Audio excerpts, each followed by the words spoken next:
Hello, this is my SBAR for day 6. I'm just going to get right into it. My name is Dana Vind. I'm the nurse on the med-surg floor caring for Jandis Jordan, a 78-year-old female. I'm calling to give a report. The patient was admitted to the ER from home at 0500 on 0801 with a diagnosis of urosepsis. Currently, the date is 0802, and the client is experiencing shortness of breath, restlessness, and there is a concern from the provider of distributive shock. The client has a past medical history of chronic heart failure and diabetes mellitus. The client has no known allergies and is status full code. In the emergency department, the client received her first dose of levofloxacin, 250 milligrams IV bolus, and a fluid bolus for low blood pressure. She was then transferred to the med-surg floor. Currently, her IV is ordered to be kept open. A neighbor recently brought a bag of the client's medications in, and there were a lot of cardiac medications in there. This is the same neighbor that will be picking her up for discharge when that time comes. Because there were a lot of cardiac medications and some of the same cardiac medications in the bag with different dosages, the pharmacy was called for a medication reconciliation consult. After that consult, it was agreed to call the physician and update them on the medications in the bag and to get new orders. Shortly after that, the client was found on the floor after falling out of bed. So an x-ray was done and revealed a fracture on the left femoral neck. Currently, the client is on Buck's traction to treat this. The surgeon and the physician both agreed that surgery would not be ideal right now because of the client's condition with her chronic heart failure.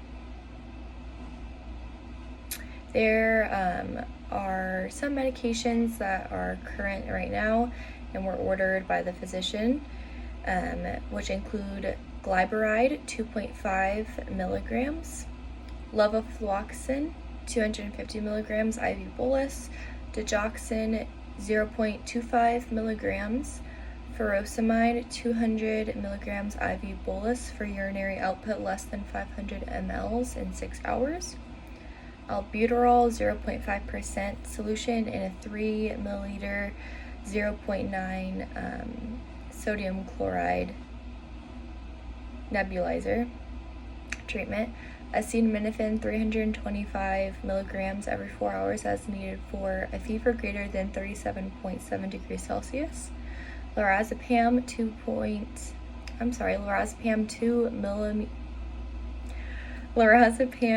milligrams per needed for restlessness, and a 1,000 milliliter lactated ringers consistent IV at 30 mLs per hour. There are also orders for nasal cannula oxygen to keep the O2 stats above 90%. Most recent labs have shown an increase in white blood cell count to 13,000, a GFR of 21, albumin was 3.2, cholesterol was 225, hemoglobin was 11.3, hematocrit was 33%. Urine output was 460 mLs most recently. That was at about 2,300. The urine was cloudy with a slight amber color. When the client was given a bed bath, the Buck's traction was kept in place, and when rolling the patient, the aides found some skin breakdown on the coccyx, so a nurse came in and evaluated it and determined that it was a stage 2 pressure ulcer. Currently, the client is having shortness of breath, like I mentioned before, and she's in a lot of distress. She has diaphoresis, chills, and the urine right now is cloudy, and there's not a lot, there's minimal output. So the lungs were auscultated and the respirations were shallow and increased, but the sounds were clear. Current vitals are a blood pressure of 128/82, a heart rate of 98, a respiratory rate of 24, oxygen saturation was 85% on 4 liters of nasal cannula, and the temperature was 38.3 degrees Celsius, so running a little bit high. That's 101 in Fahrenheit. So the physician was called and they requested a stat ABG, which showed a risk for metabolic acidosis. So the provider was concerned that the client may be going into distributive shock.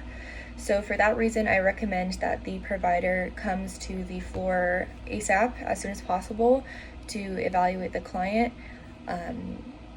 And the physician also ordered over the phone to start a new infusion of 0.9% normal saline at 150 milliliters per hour. So I recommend that be started as soon as possible. I also recommend to increase the oxygen to 6 liters and maybe apply a simple face mask because the client is breathing through the mouth more so than the nose. I also recommend to think about having the rapid response team on standby if the client is going into shock or deteriorates any further. I also recommend, not as serious as the other things I just recommended, but maybe a new order for a stronger pain medication, a PRN, just in case the hip fracture starts to, or I'm sorry, the femur fracture starts to bother the patient more. There was only a PRN of acetaminophen. And then I also recommend wound care come up and look at the pressure ulcer on the coccyx. So thanks so much.